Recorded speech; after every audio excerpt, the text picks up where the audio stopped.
After, the family thanked her for the delicious meal. She was told to have a drink and sit down as Mr. Jones and the kids washed up.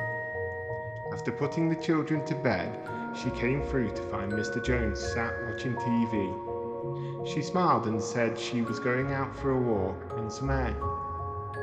As she closed the door behind her, Mr. Jones gave a curious look at the closed door. He didn't remember the last time his wife had gone for some air. He shook his head and went back to his TV.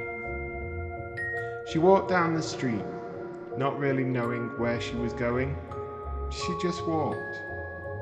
The family were so clingy, shivered in disgust. She needs to move on. She hoped she'd have more time, but she can't put up with their hugging and niceness. Yuck! She spat on the verge. "Are you okay, Jane?" someone asked. They repeated the sentence, and she realized they were talking to her. It was a woman, but she had no idea who they were. "I'm not feeling quite myself," Mrs. Jones said, allowing the colour to drain a little from her face. "Come on," said the woman. "I'll give you a lift home."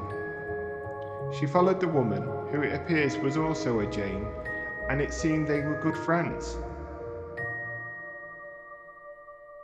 She was showing genuine care for her. Mrs. Jones kept her answers short and vague to avoid saying the wrong thing. The woman, Jane, spent as much time looking at her as she did the road.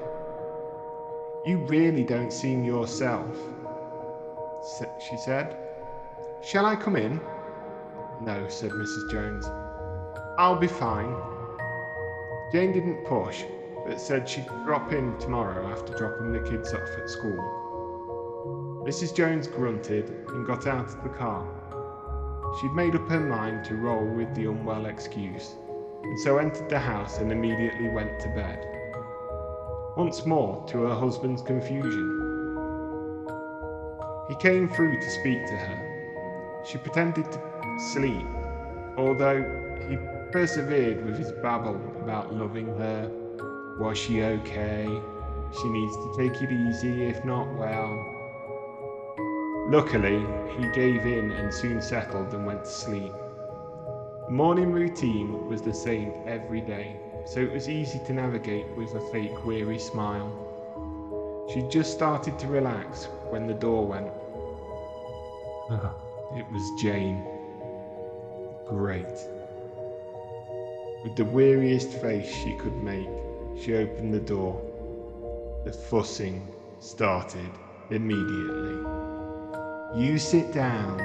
I'll make you a drink. Do you want a blanket?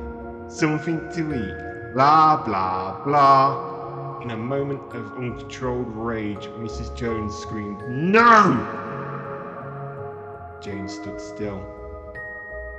I knew there was something different that I couldn't put my finger on, but she didn't get a chance to finish because Mrs. Jones literally cut her off.